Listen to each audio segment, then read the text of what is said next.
You are listening to This Week in Clown World with Ben and Hobbs, so sit back, relax, take your black pill, and enjoy the show.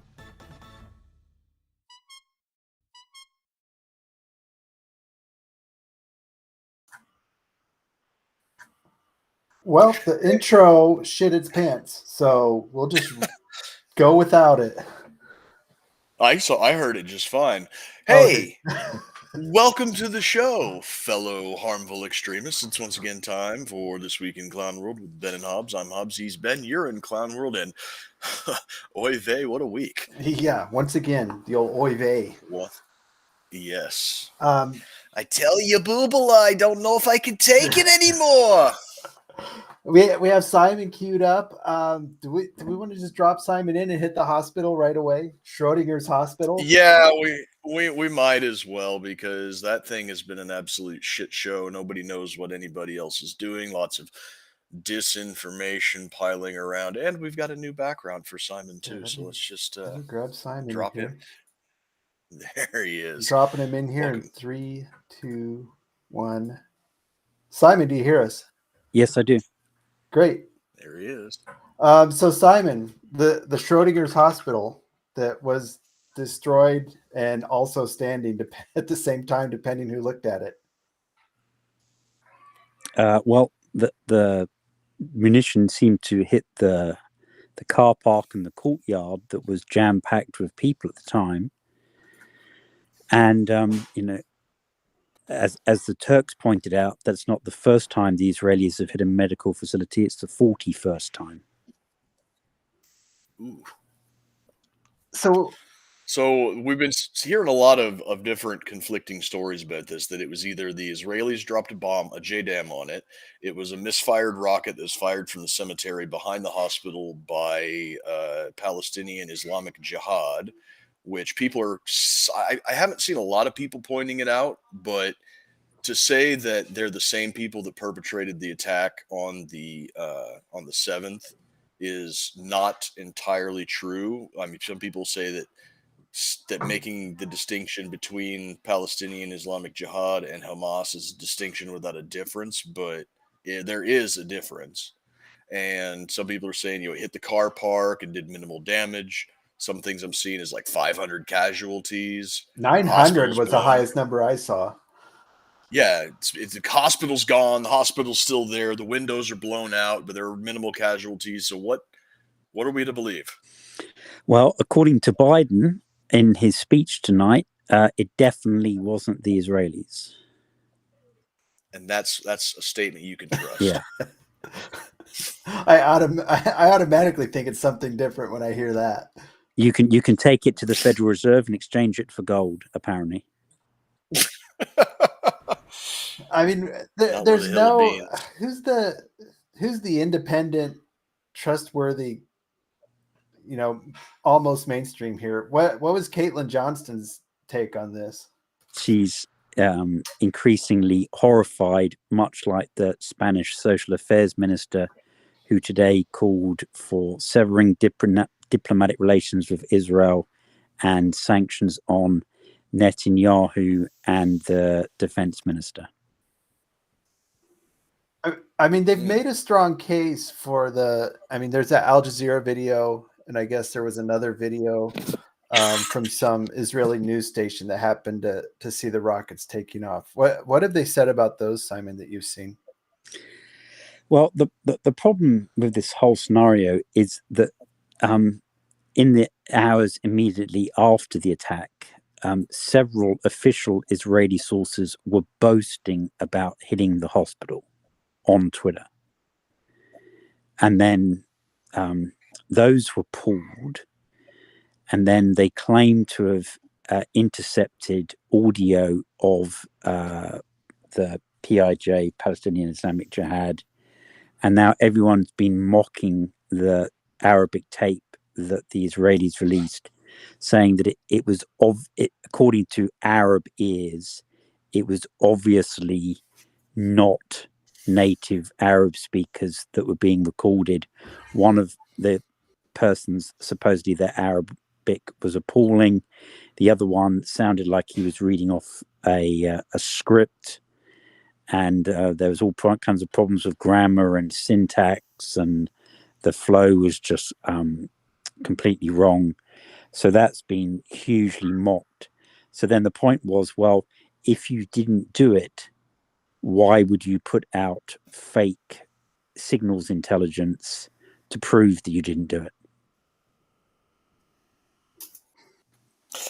Yeah, and one of the things that Harrison on American Journal this morning was bringing up was the fact that they'd have satellite pictures, satellite intelligence that would prove where assets were both on the ground and in the air, timestamp, metadata, everything involved to prove it. So, like an intercepted piece of signals intelligence that you're saying is doesn't sound like native Arab speaking people, and then the conflicting reports when you would imagine that that part of the world would be, especially now, one of the most surveilled areas on the planet.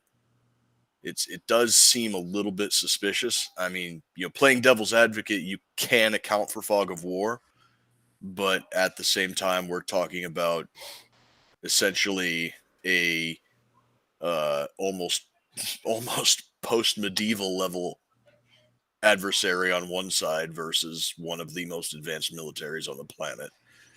Well, I mean, just to round that off, the Israelis have completely blown up the third oldest church in Christendom, which was the Greek Orthodox Church in Gaza.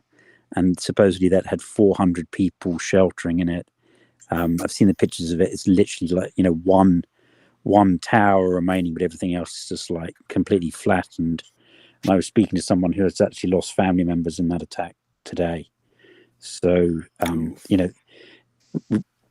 maybe a hospital, and apparently definitely now this church that dated from 452 AD.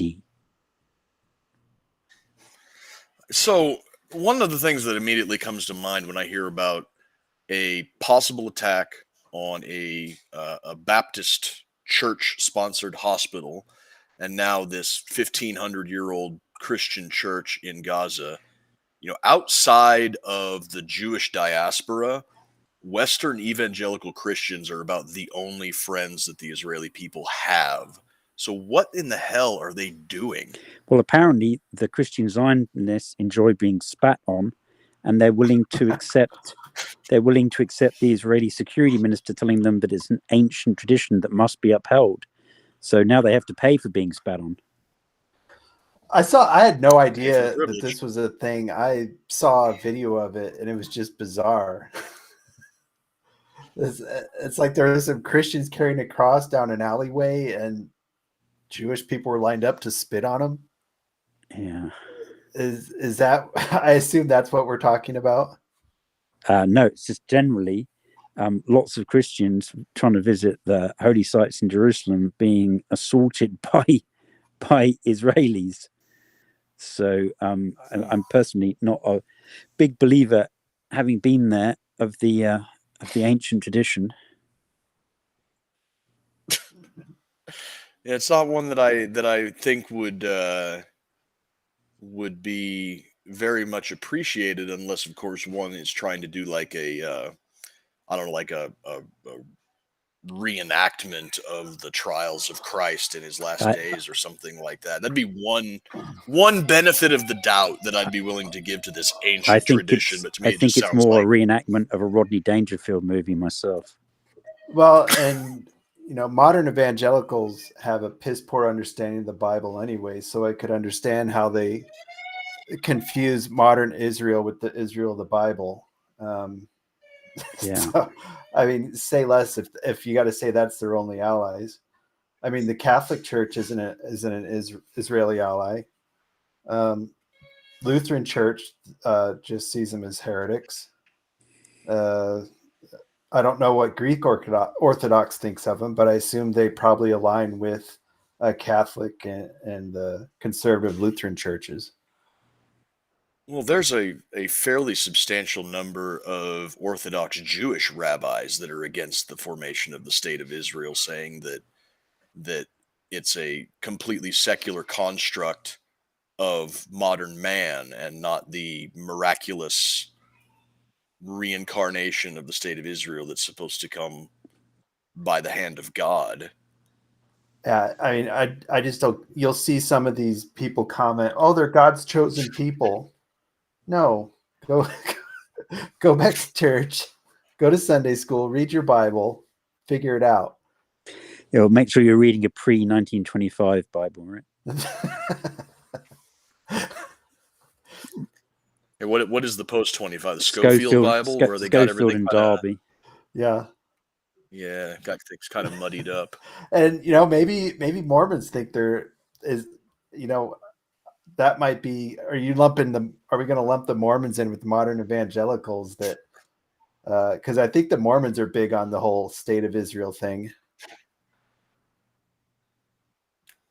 Well, didn't they think that Salt Lake City was the New Jerusalem or something like that? And black people I don't know. had the mark of Cain. But yeah, so this hospital, I mean, it's still dominating the news cycle. If you wanted to look at strategically, I mean, maybe it delayed everything for the United States while they could get troops over there. Maybe has there been any talk of that, Simon? What about the reasons for delay, or if troops are going there? It does the reasons that they would want to cause this delay and everything with this hospital situation? Yeah, they're trying to get the second aircraft carrier there. They're trying to get the Eisenhower there, aren't they? Yeah, so they're anticipating that Iran's going to hop in at this point. So, I mean, they're standing off to try and be at the kind of like far limit of the 1,000-kilometer range of the Kinzhal missiles that Putin gently reminded them about. And they're also concerned about possibly Iranian copies of the Chinese Harpoon anti-ship missile all being on the coast of Hezbollah-controlled southern Lebanon. Well, what did I see? There was some missiles intercepted off the coast of Yemen today. Yeah, that's a rather far-fetched story from some ship that apparently was doing a Tonkin Gulf reenactment that claimed that the Yemeni rebels somehow managed to fire missiles from Aden that were intended to go all the way up the Red Sea, across the Sinai and hit Israel. And obviously their rangefinders weren't quite working at that point, because that was a bit further times 10 than anything the Yemenis had ever fired previously. Yeah, and I would think that the Houthis have enough of an issue with Saudi Arabia keeping them occupied that they wouldn't need to throw what little they have into the fray in Israel. Threatened, but that's just, or offered to send volunteers, and so have the Afghans. I mean, if the Iranians will let them drive across Iran, the Afghans will dump 100,000 guys into Syria. Already Iraqis have driven, over 20,000 have driven into Syria. So everyone's spoiling for a fight. They're really, really, I mean, the whole region, as the Iranian foreign minister yesterday said, it's like a tinderbox. It's just, he said, everyone's fingers are on the triggers. And I mean, it's a very hot situation. There's talk that Biden denied on the flight back from Israel that a deal had been done that the Americans would pound the heck out of Hezbollah if they tried to attack. The Israelis would hold the line on the northern border, and that would give them a free hand to kind of like go in and massacre people in Gaza. But that's like directly involving American air power hitting, forces in Lebanon and potentially all these forces gathering facing the Golan Heights in Syria as well. So what's the situation in Lebanon? I mean, wasn't that one of the most lawless places on earth thanks to Hillary Clinton? Have they thrown together any sort of government there or any sort of centralized power? No, they after the last elections, they haven't been able to form, they've got a caretaker government, and they don't have a head of state at the moment because they haven't been able to agree on who the parliament elected president should be. So are they basically a vassal state of Iran at this point, or?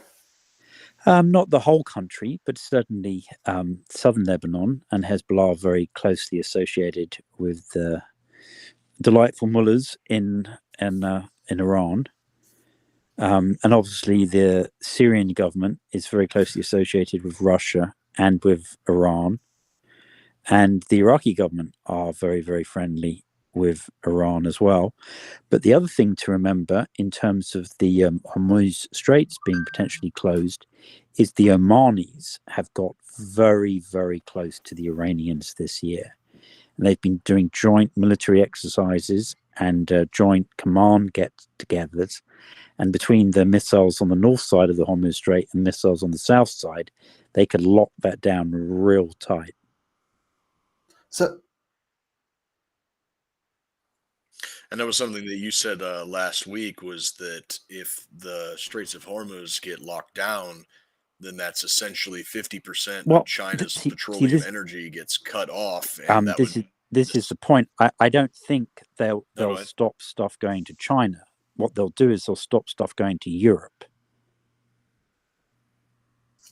So who's China's main puppet in this area? China doesn't really have a puppet per se. They've got a lot of financial ties now, or I say financial, they've got a 25-year investment plan for $400 billion with Iran. And obviously the Russians have now got transportation agreements for the international north-south transportation corridor. So does Belarus.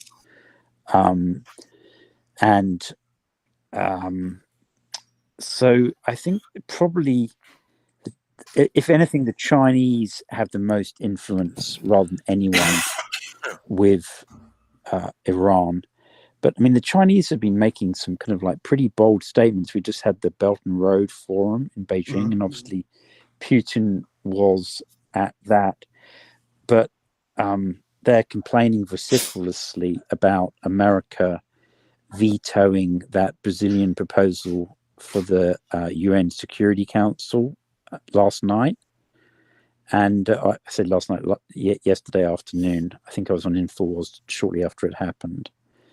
And I mean, America alone vetoed a resolution proposal that all it calls for was temporary cessation of military activities in order that humanitarian relief could be delivered. I mean, it was a super watered down, mild version that every single country voted for, or two abstained, Russia and the UK abstained Russia because they were pissed off that their previous motion the day before had been rejected.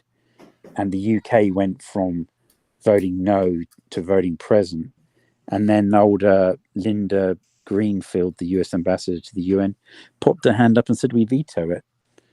And I think most of the world has been genuinely shocked by that, because it was like super, super mild resolution that was condemning Hamas and saying protect civilians and we need to get them kind of like food and water. That was it.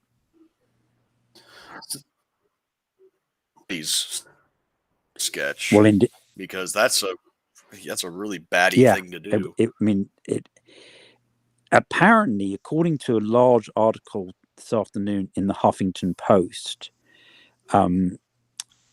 people in the US State Department, and once again, this is somewhat speculative, are drafting messages to be sent via what is called the dissent cable to Blinken, who hasn't slept in about a week and has been wearing the same suit for it's 6 that voodoo days. magic. It keeps him going. Yeah. And so since Vietnam, the State Department have had almost like a whistleblower procedure, and it's called the dissent cable. So that if you think that the Foreign Service of America is making like a massive error, you can use this confidential procedure that isn't subject to congressional subpoena in order to alert the leadership of the State Department. And supposed, because there was a senior guy who resigned yesterday, saying that we're bringing the kind of wrath of the world down on America for no particularly good reason, which is undoubtedly true. And if they get many messages to similar effect, that is going to put them in a slightly awkward position.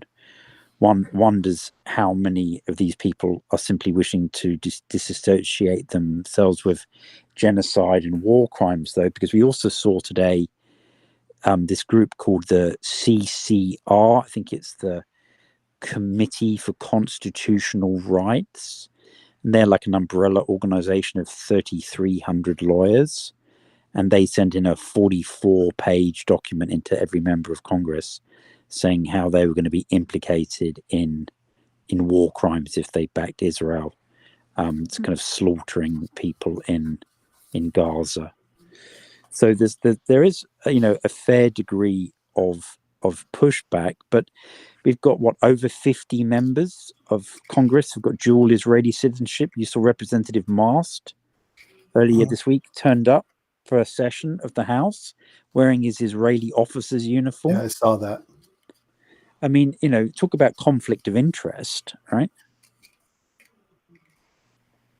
Yeah. Like the fact that we have dual citizens of a foreign country Yeah. in elected office to me seems like a little insane. I don't care if they're our greatest ally or not. It's like you ought to have like one or the other, Especially if you're elected to office. Yeah, well, at that level, Oh, and then these Israeli citizens are going to vote on this $100 billion package. Supposedly, the Israelis had asked for 10 billion, and now we're being told they're getting a share of 40 billion. Well, and I was going to ask the question. We've had some time for this to sift out, and it seems like you can always follow the money on these things, like we did with the Ukraine. So, where are we following the money to, with Hamas kicking this off and Israel doing what they're doing? Is it just to get more money out of the United States, or do you think there's something else going on here? Well, in terms of the potential annexation of Gaza, you've got to consider the existence of this natural gas field off the coast of Gaza. That if the Israelis annex Gaza and it's recognized by any number of countries, it's called Gaza Marine or Marine Gaza, and supposedly over 1 trillion cubic meters of recoverable natural gas just off the coast of Gaza. So there's a big money pot kind of like sitting there. And they would like to get the land. The land is only roughly 400 square kilometers. But then, of course, you've then got to take the entire economic exclusion zone that goes beyond the territorial national waters. So that goes out 335 kilometers. So it's the 41 kilometer length of Gaza times 335 kilometers. So the actual sea area that they would have control of is vastly greater than the land area. So that's the Israeli interest. But what? So did Israel turn a blind eye to let Hamas do this, or what is Hamas's? Do they necessarily aren't motivated by a monetary interest or people backing them? They just have religious interest, you think?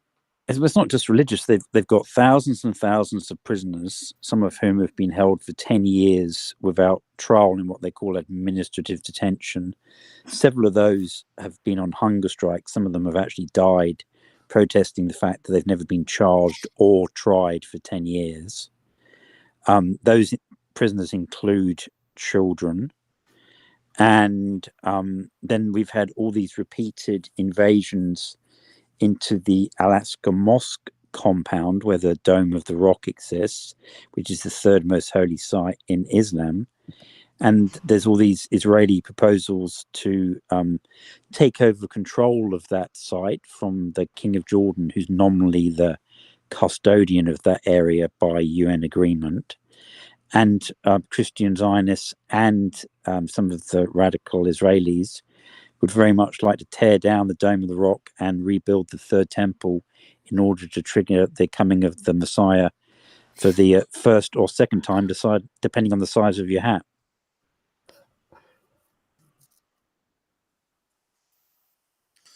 And that's the angle that a lot of people just kind of like, you know, No. brush That's aside, a like, oh, serious this is plan. just some That's like a real religious serious hope. plan.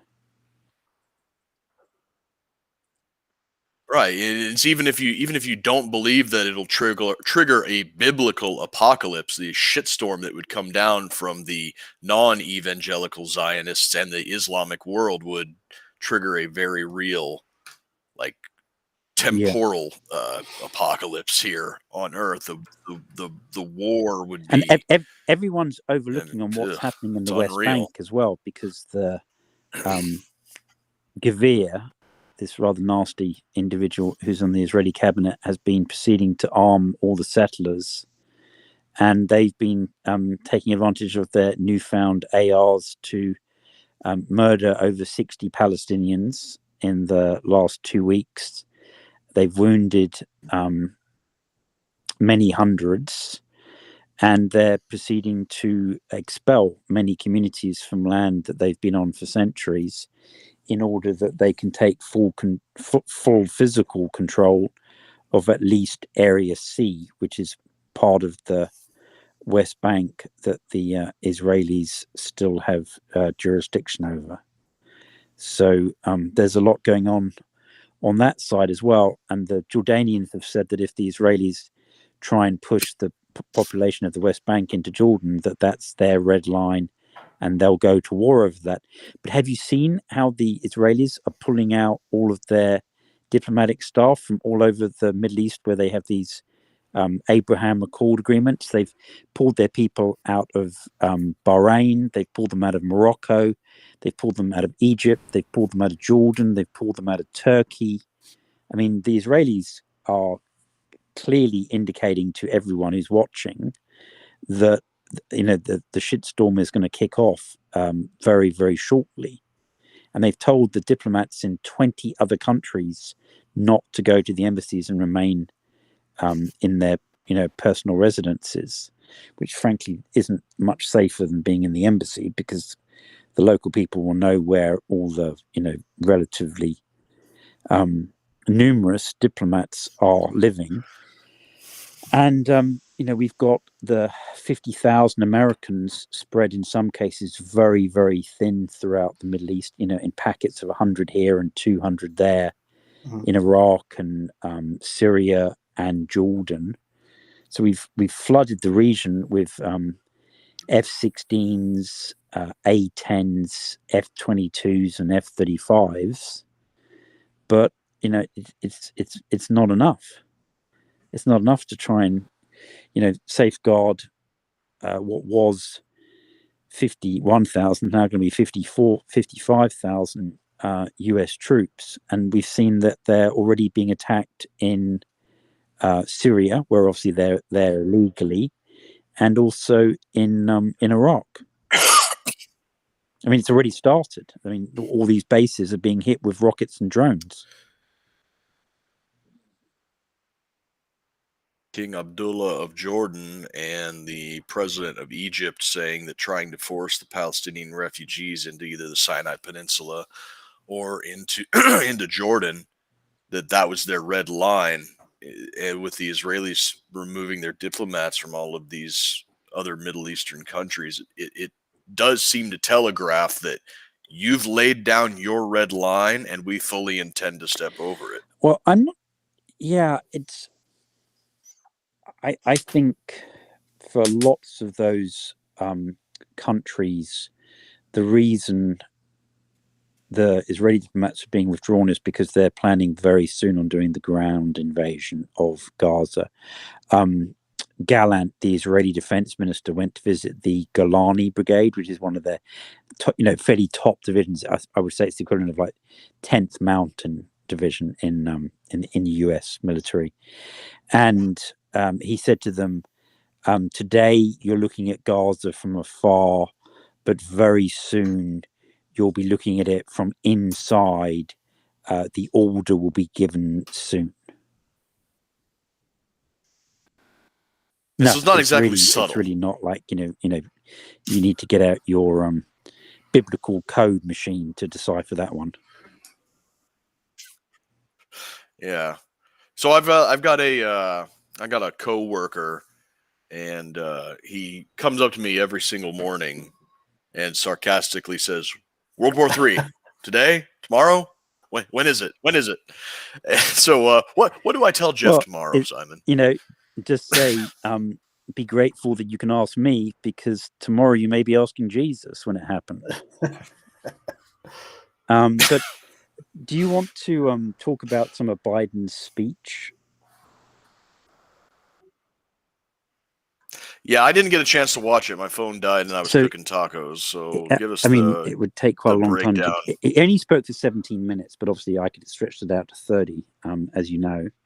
And he opened off with saying that we're at a global inflection point. So that's like there's that word again for like the 13th or 14th there's time. That word again. A global inflection to protect our democracy, right? Isn't that what they... No. We're beyond that. It's all we're as the world's. I tell you what, we're the world's essential nation, where the leaders and the leaders of the alliances and demonstrating American values worldwide, as you'll be pleased to know. That one may question what exactly those LGBTQ values are, but apparently the decision that is made now is going to determine world affairs for decades to come. And he said rather ironically that we have to realize that those who wish to cause pain on others are willing to act with depravity. And I mean, there was lots and lots of things in his speech, but he's basically saying that even though the situation in Russia and Ukraine is different from that with Israel and the Palestinians, that both Russia and Hamas are forces that wish to annihilate their neighboring democracies. And therefore, it's essential that America respond to both of them. Oh, so it's not we're not just protecting our democracies now, we're protecting everyone's democracies. Everyone's democracies, unless, of course, they happen to be... Because democracies are so great. Bahrain or UAE or Kuwait or Saudi Arabia or Jordan, all of whom are kind of like full executive monarchies, right? Not democracies. Well, you know what they say, a gang rape is a democracy. Well, yeah. So he harked back in the later part of his speech to FDR's speech when he said that America would be the arsenal of democracy and that we're serving the cause of freedom. I mean, it's literally World War II language, and clearly, I think a lot of people think that is the direction in which we are heading at this point. So, buy your Raytheon and Northrop Grumman stock now, right? Yeah, I mean, they may get dented if the factories get nuked, but otherwise, their share prices have been doing quite well. I noticed that on the day when all this kicked off, 7th of October, the following Monday, lots of their share prices were up like 8-9%. So people are clearly anticipating that there'll be a flurry of orders, and the Israelis are warning us this is going to be a what they're calling a long war. It's not going to be a 1 week operation.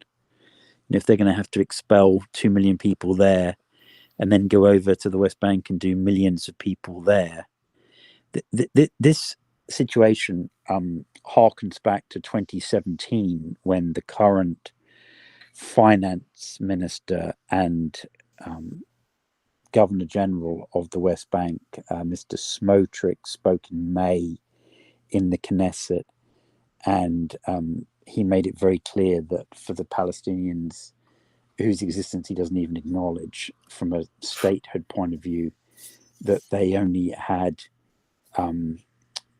three choices. It was either total submission in order to be assimilated into Jewish culture within a unified state of Israel. So very much a one-state solution. That won't happen. Flee to neighboring countries, or fight to the death.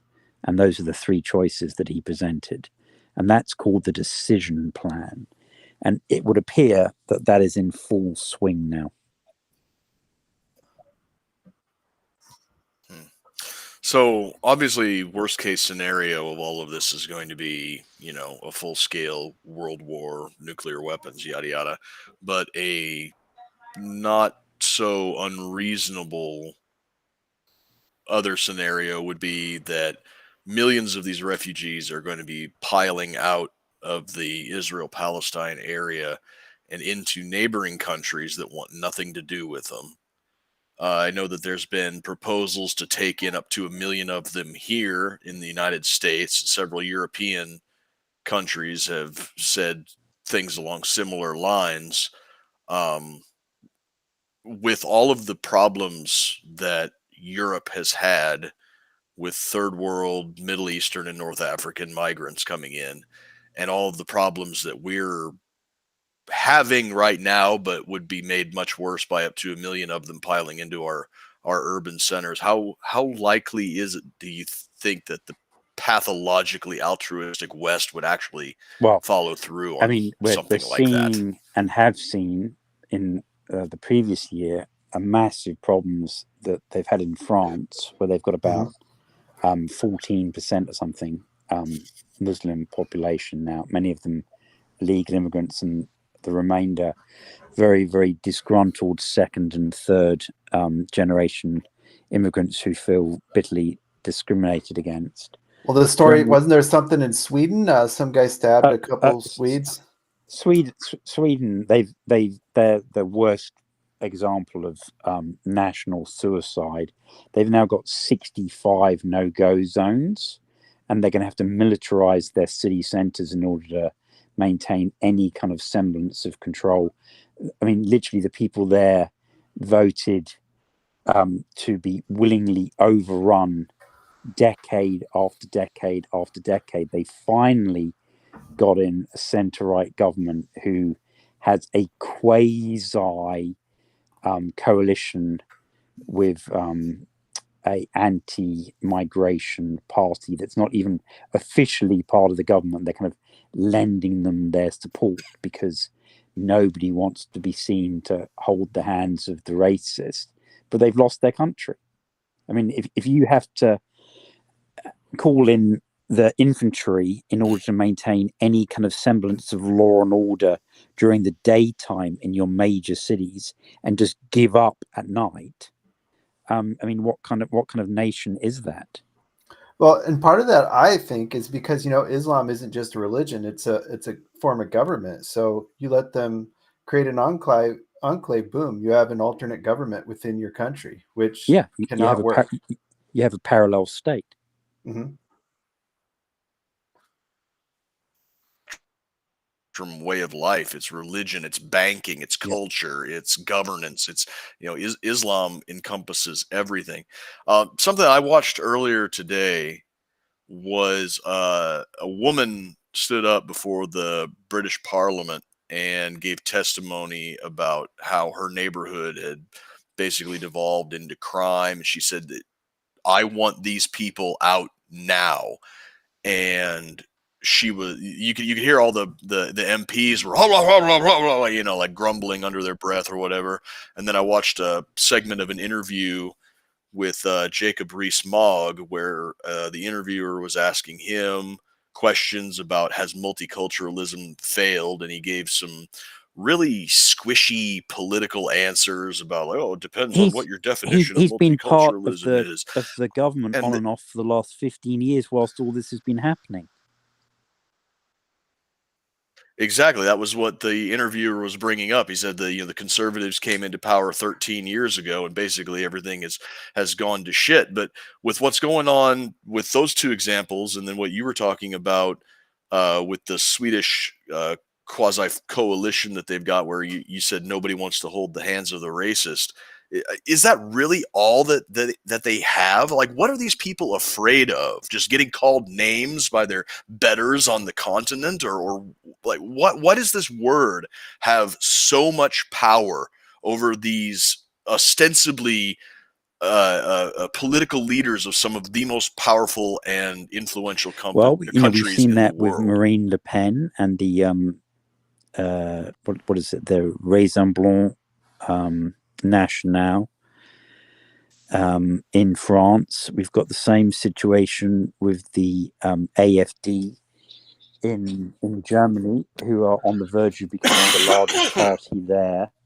But the other conservatives, the CSU, they keep on saying, even if we're the first and second largest parliament in the Bundestag, we won't form a coalition with them. So they're constantly forcing there to be like a socialist and green coalition, just because they won't ally themselves with these people who they claim are racist, but they're no more racist than Viktor Orban or the governing party in Poland or the new one in Slovakia. But we've seen now in Poland that the party, the governing party there, they lost 7%. Yeah, that was disappointing. They lost 7%, and now we've got this crazy pro-European ex-president of the European Parliament, Donald Tusk, who returned to politics and even though they came second, they have by like 5 or 6%, they have several coalition partners lined up, and it looks almost certain that they're going to form the next Polish government, and then they will start taking in these migrants. So the only two countries standing against that are going to be the tiny nation of Slovakia and Hungary. And before that, the Polish government were pointing out, look, we don't have any Islamic terrorism, we don't have any racial disharmony, because we're just saying no. And if you people want to let them pour into France and Italy, then go ahead. And if you want to redistribute them across Europe, and if other countries are stupid enough to accept that, then fine, go ahead and take them. Well, but and they were saying that for every person they refused to take, for every year, they were going to fine them the equivalent of $22,000. Well, and I don't understand the intricacies of Polish government, but how do you look at every metric that this party has had? They've been in there 4 years or 6 years, but pretty much every metric on Poland has been fantastic, and the Polish people decide, oh, let's get rid of them. It just doesn't make any sense. They went all in on Ukraine, and then Ukraine turned around and bit them in the arse publicly. So everyone was like, "You idiots! Like, you're talking about doubling national defense expenditure. You've been given all this equipment to the Ukrainians. There's talk that there's thousands and thousands of rebadged Polish troops engaged in combat, and you've got nothing for it." And I think that disenchantment was enough to cost them a fifth of their support, and that pushed them into a position where they became a minority party without any coalition partners. They've done this to themselves. So is this kind of a deal of don't let perfect is the enemy of good? The party was pretty much good on most things, but they screwed up on Ukraine, so they kicked him out.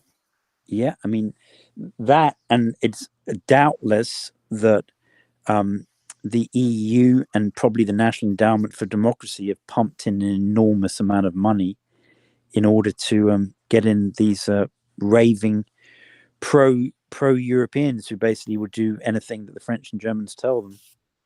Yeah, it's just sad to see. The last bastion of old Europe is going to go down the toilet. And to be fair, pretty soon.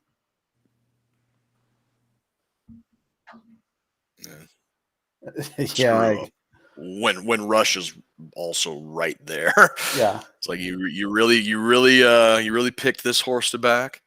Yeah, just the whole Europeans opening their doors to third world immigration for fear of being called racist, and that's basically the only leverage that they have. This just, to me, it feels like an artifact of the end of the Second World War, that any type of in-group preference is like 1 degree of separation away from ethnic cleansing, and so they got to be on the lookout for it at all times. And the people who are looking to take advantage of that also know that. So any, ass wiper from the third world that wants to come to Europe for his Gibbs, just oh yeah, I'm a refugee, I'm fleeing. Well, and yes, please believe I me. mean, the funny hat people were the ones behind the scene pushing for a lot of this, and we see what they're doing in their area right now. So, well, I mean, if it all kicks off, just think how much the entire region is going to destabilize, and it could generate tens of millions of refugees. To what end?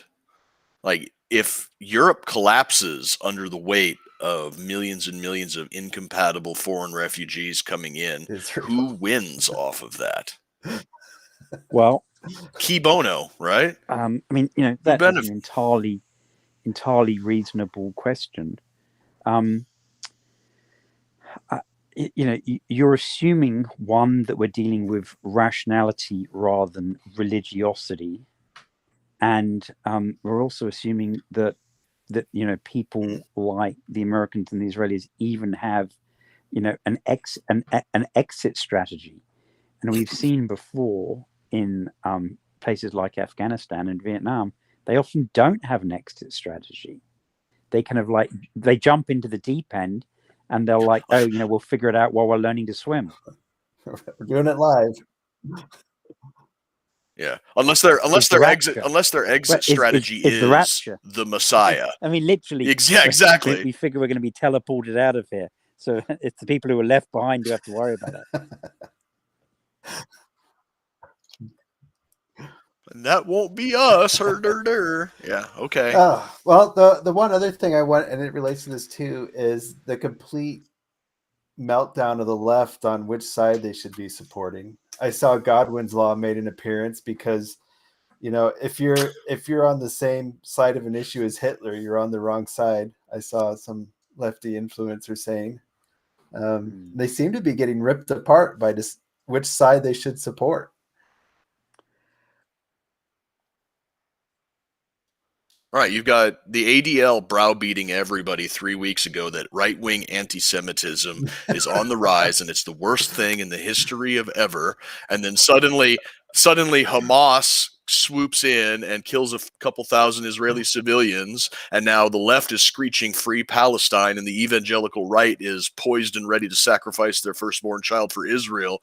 And meanwhile, like, all of us are going like, what is going on here? And the perpetually online Twitterati are like making weird 1990s modem noises because they can't they don't know what to do. Going on right now. Programming going on at this point. Well, the most disturbing phrase of Biden's speech when he was talking about the support for Israel is he said this was an unprecedented commitment to Israel. Unprecedented commitment was the direct quote. So considering that they're already a NATO partner and we're already giving them billions of dollars every single year and have been doing so for decades, the fact that he's now massively escalating the level of commitment without any kind of treaty or Senate scrutiny, I find that extremely disturbing. Isn't that great? He can just declare unprecedented money going to Israel. No. When he says commitment, I don't think he's talking about extra cash. he's talking about a defense commitment. Talking about people dying for Israel, American Yeah, citizens dying for and Israel. he's claiming that there's not going to be boots on the ground, but then he was shaking hands with a member of Delta Force yesterday. Well, let's put In our money Israel. where our mouth is. Let's let anybody who, those dual citizenship people here in America, we'll load you up with kit, slap you on the ass, and drop you off on the beach. Go have fun. Well,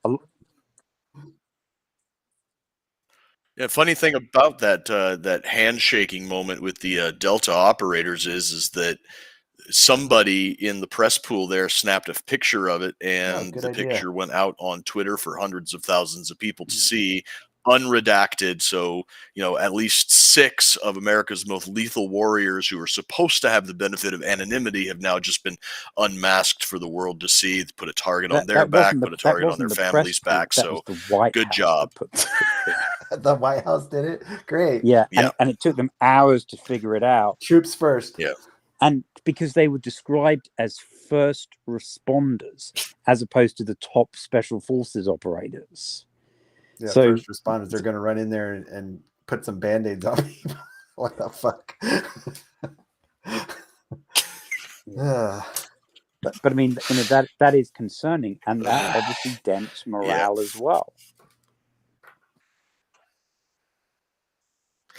Which when a friend of mine sent me that tweet and we were talking about it, I said, I'm going to chalk this up to a 95% probability that this was just sheer incompetence on the White House's part, but I'll also reserve 5% malice possibility that this was yet another thing that our government is doing to destroy morale in the troops, to destroy faith in the institution of the military, to put a target on the back of some of our most highly trained and lethal operators out there. So was it malice or stupidity? I'd say the answer is yes. We need to be concerned about the Fox coverage of this speech. We haven't played that clip yet, right? Oh, Ben? yeah, I've got it here. If you want to, before we run out of time, do you want to play that, and then we can just comment on that? It's only 45 seconds, right? Yes. Let me throw it up here. Yep.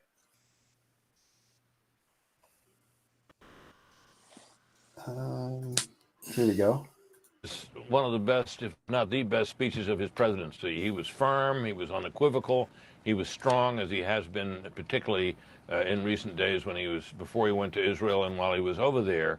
I was struck by the fact that he spent as much time as he did on Ukraine, and I think it was a good thing that he did, because the aid for Ukraine package that he's talking about, and further aid to Ukraine beyond that, is in jeopardy.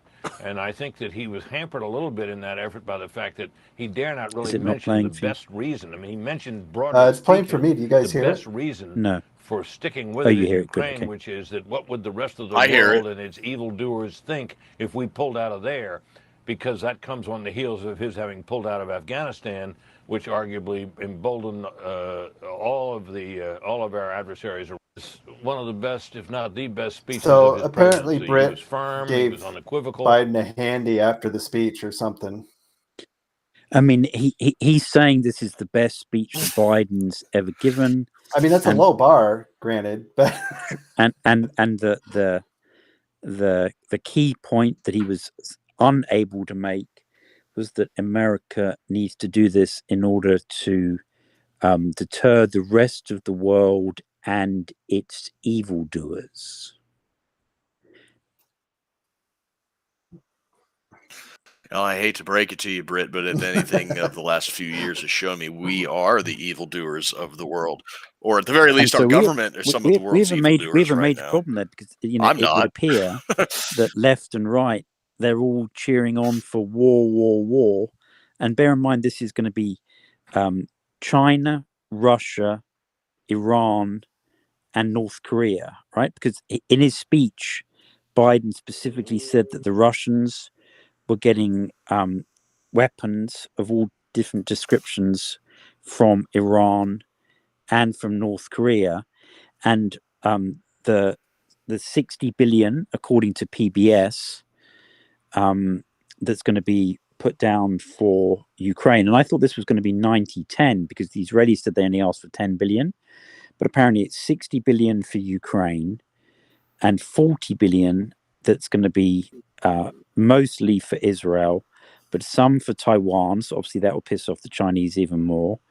And then some for the border wall. They're going to add like 20 meters or something in the middle of the desert to the border wall that may inconvenience some armadillos, but probably not too many coyotes. If you get the whole nature metaphor there. Yep. And so it's like how many more enemies can we possibly make in the space of a 17-minute speech? Yeah, and I mean the answer to that is for a record there. 3/4 of the world, because that is the global South, and it's completely apparent to them that America's all in. Now it would appear after his visit today that also includes Rishi Sunak, the Indian/British Prime Minister, and he said we're with you all the way. He's supposed to be going to Jordan, and the British Foreign Minister is on a tour as well, going to Egypt and a couple of other Middle Eastern nations. I'm amazed that they're actually hosting them, because British influence in that area should be zero now. Well, what did I see? What's that? The Australia, UK, US, the AUKUS or AUKUS, yeah. Yeah, I mean they're trying to get the band back together, the old British Empire, I guess. Are we gonna bring India in here and add Canada on and just resurrect the British? In India's part of the Quad, so that's given America access to a whole load of naval bases all around India, supposedly for refitting and refueling. I think that was extremely foolish on the part of India, but they did that in return for a load more kind of H2 high-tech employee visas, which won't be particularly good if San Francisco gets nuked. Well, I mean, if we're going to get an empire together, I was always hoping for the Roman one, but I mean, British Empire is okay, I suppose. Yeah, well, they do still seem to think that we are the. I mean, Biden in his speech, he called us the essential nation, and even though she's hated in the Middle East, he specifically referenced Madeleine Albright, and after saying that America is a beacon to the world, he said, as Madeleine Albright said, we are the indispensable nation. So we're essential and indispensable. And she was the one who you will recall, because Alex Jones plays this clip often, who was interviewed and said that killing 500,000 Iraqi children due to sanctions was a hard decision, but in the end it was a price worth paying. Yeah. And that is infamous across the entire Middle East. So, I mean, for Biden, literally, short of quoting, Hitler or Mao or, I don't know, Pol Pot or some real evil predecessor. Kissinger. That was one of the worst possible people in a speech about the Middle East that he could possibly have referenced. I mean, absolutely insane. I mean, that frankly looks like sabotage by his speechwriter, assuming that he didn't add that himself in the spur of the moment. Yep. Well, it just goes to show that, if you were intentionally trying to destroy this country, would you be doing anything different? Yeah, but what opposition do we have? Mitt Romney, what is it? Wicker, Lindsey Graham, all these people, they're all cheering this on, right? They think that they've got a seat on the spaceship or on the deep underground military bunker, and that they're just going to watch all the mushroom clouds from 10,000 miles up in the sky. It's the rapture. They're going to be one of the first ones raptured out. They're I'm sure of it, Lindsey man. Graham knows he's not going, but after the shit he's done, He figures it's going to be flaming hot wherever he goes. yeah. So might as well have it be flaming hot here, is what that guy's hoping. Yeah. Because misery loves company, So, don't you know? Ben, are you intentionally wearing a Ukrainian hat, A Ukrainian hat? No. blue and yellow? Oh, it's That's- teal and orange. It's Miami No, I would Dolphins. not wear a Ukrainian color. Wait, Maybe, it maybe looks like something. you are. Maybe something with a wolf angel on it, but not. Which is ironic because apparently the Russians are actually deploying dolphins into the Black Sea to fight against Ukrainian special forces. I read a story about that. Those little fucking dolphins. That's a potent weapon. Yeah. So it was, you're sending a mixed metaphor with Ukrainian colors and dolphins. gotta keep them guessing. Miami Dolphin. It must be your camera, because isn't it supposed to be like teal and orange? Washed out from from the lighting, but we're getting up on an hour here. I think we hit on everything. I mean, I left the topics light because I figured the hospital would take up pretty much the whole time. We'll see what we're talking about next week. Shit, who knows? Yeah, who knows what's going on? That's assuming that we get to speak next week, right? Right. I'm too old to draft, Hobbs.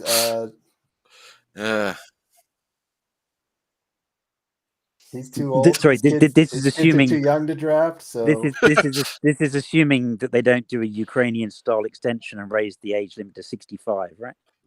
Oh boy. Well, it's if I have to go down in a firefight, it's not going to be with whatever enemy they point me at. I can tell you that much. So join us next week. Maybe things will settle down and we can give Simon a little break from having to keep us briefed. But don't get your hopes up, guys. Thank you ever so much for having me on. It's been a pleasure. It's been a real pleasure to chat with you again. Make sure to add Simon's Rumble show, Weaponized News. Hobbs and we're always hoping to have some of your followers from Facebook definitely not leave, but to join our follower audience as well, as we try and they're daily over there, so you get the long form while we give you the distilled version.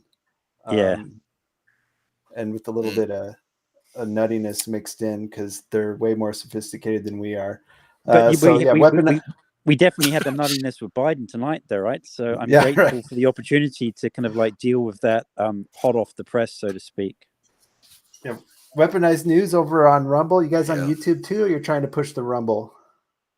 No, we're on Rumble and on Facebook. And YouTube, and broadcasting on Twitter as well. Well, not yet, but there's certain subjects, relating to medical interventions that we're avoiding at the moment. But obviously, that is just another form of genocide.